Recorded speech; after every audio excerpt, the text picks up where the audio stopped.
আম্মু দেখো, বাবা আমাকে সত্যি নতুন মোবাইল কিনে দিয়েছে। আর হ্যাঁ, এটা একদম লেটেস্ট ভার্সন। আরে বাহ, কত সুন্দর ফোন। নিজের ফোন হাতে রাখার মজাই আলাদা। লিলি, দুনিয়ার সাথে সাথে আপডেট হয়ে যাও। ওয়াও, কত সুন্দর গিফট। তুমি সেই কত বছর ধরে পুরনো ফোনটি ইউজ করছো, আমি ভাবলাম তোমাকে একটু আপডেট করে দেই। এমনিতে আমিও কিছুদিন ধরে এটার ব্যাপারে ভাবতেছিলাম। কি, তুমি কি সত্যি ফোন কিনতে চাচ্ছিলে?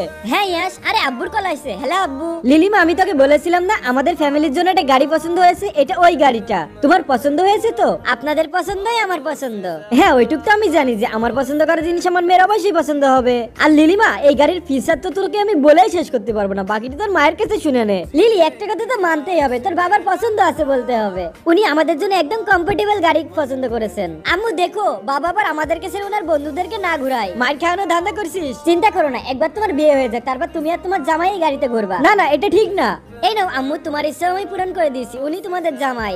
এইভাবে ছেলে দেখে আমার একটু পছন্দ না। এটা তুমি কি করলে? আমাদের মেয়ে আমাদের জামাইকে দেখাচ্ছিল, বাবা তো ইয়াসের উপর একটু দয়া দেখালো না। ইয়াস, তুমি চিন্তা করো না, আব্বু মনে হয় কল এই জন্য কাটলো যে উনি তোমার সাথে সামনাসামনি দেখা করতে চান। হ্যাঁ, এমনিতে আমারও তাই মনে হয়।